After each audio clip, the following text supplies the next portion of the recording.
Hi everybody, welcome to How's Your Prayer Life, a monthly video where we talk specifically about sharing your prayer life with other people. Today I'm really excited about our special guest. We have Mike Antonacci. He's an old friend of mine from my old job at Focus. He's still a campus missionary back east, and he's always someone that I go to for in-depth, reliable spiritual advice and spiritual friendship. So, Mike, how's your prayer life? Hey Steve, so how is my prayer life? That's a good question. Always interesting to see, like, what am I using to judge how good my prayer life is? Earlier on, I was just kind of like, if it's good feelings and therefore I'm doing well, when really that's just a gift. Instead, I need to gauge it on, am I showing up and am I like fully present when I'm there? I'm doing pretty well at the first one, not so much at the second one. Am I showing up, whenever I've set, like, this is when I'm going to pray, I do that. But as far as how present I am, that kind of depends on, what other things are going on? Am I worried about a bunch of stuff? That's pretty much the biggest one, especially future things, because I'm very like future focused. I'm always planning and I have these like backup plans and contingency plans and whatever else. I can take that into prayer. So instead of saying, all right, God, I'm just going to be here and talk to you, I'm going to be thinking about all this other stuff. And like, if I did that in any sort of friendship, any other sort of relationship, that'd be kind of weird. Like, you're never fully present with them, except I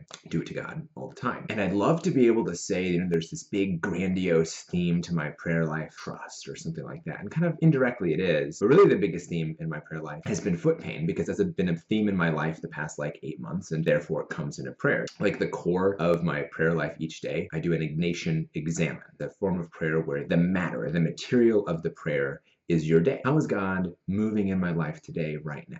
What were the really awesome things? What were the not so awesome things? Since a big thing that's been happening is repetitive stress injuries to my feet, that has carried over. And so I realized, wow, I'm a lot more selfish than I thought. If I'm standing and my feet are starting to hurt, I just get really impatient and like really rude to people. Internally, I might not express it out loud, but definitely realizing, wow, I've got a lot more work and virtue to grow in. Also, even though it's like several months, it's not even all of that extreme, but like comparing it to the woman with the hemorrhage in the Gospels, where for 12 years she's had this, and she's like, if only I touch Jesus' cloak, then I'll be healed. And just seeing like how destitute she must feel, how much more it must be than what's going on internally with me, or even people who have like a chronic thing, or like the elderly. Just realizing how much suffering they have and how much mine is like not even comparing to that, and still it's hard. Like there's sometimes where I'm just like, all right, Lord, I don't get it. What's going on? Fix this. Kind of like in the Psalms, a lot of the lament Psalms are just kind of like, God, step up. And then they always end with, but you're God and I trust you. Kind of like a kid, little kid, with a broken toy. It's like, Daddy, it's broke. The kid doesn't have to say, I want you to fix it. That's just part of that relationship. Bringing that need to him has been really good, and realizing that I'm very prideful, but this has forced me to be more humble. And I'm like, God, if this is what it takes to keep me humble forever, do it. I would really like that to not happen. But, if that's what it takes, humility is so much better than anything else. And things have gotten a lot better. I got my insoles remodified, and they're like doing really great today. So thumbs up to that. Praise be to God. So I guess prayer requests that I can be fully present in prayer for continued foot healing, and then wrapping up the semester and everything.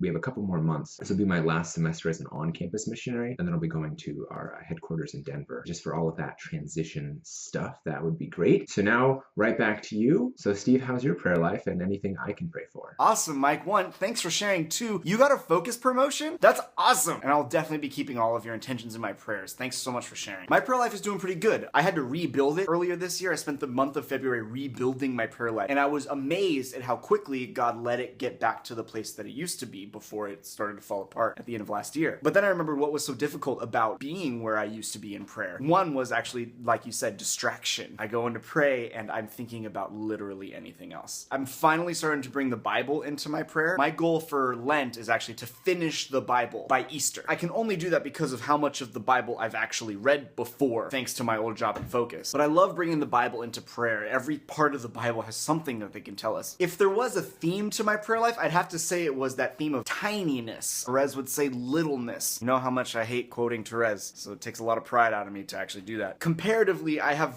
very little to offer to God, but I give it over anyway with the full knowledge that it's tiny, it's itty bitty. The best days in prayer is when I stop myself halfway through my day multiple times and say, God, all of this work I am doing belongs to you. That's a supplement to the sitting down and praying with the Bible, something like that. I don't have much to offer God, and I need to recognize that when I do offer it to God. But that recognition and that offering makes the reliance on God so much more obvious. It takes a little bit of the pressure off, honestly. Just keep relying on Jesus. So I need you to pray for me that I continue in the humility that's required to do that, because I'm not the most humble guy. So what can you pray for me for? Pray that I have a good Lent, that I actually pay attention to Lent. I have a lot of things that are attempting to distract me. and I want to be there for Lent. Pray that I can discern what to do with these videos. There's various ways I can go with this. I could just kill the whole thing. I could make it explode. I can just keep it as it is. Pray for that. And thank you so much for joining this channel. And for the rest of you, first, I want you to become part of this conversation. Leave comments and tell us about your prayer life. Ask for things to be prayed for. It'd be a great way to make a community of prayer. Also, go check out Mike's website and his YouTube videos. MikeAntonacci.com. Antonacci is spelled with 2 C's. And his videos under Mike Antonacci. He titles them under Becoming God's Heroes. There's a lot of video game references and nerd culture stuff. Videos that I can never make. Really good guy, and you're learning from one of the best. Mike Antonacci. Thank you very much. Please subscribe, and I will see you next time.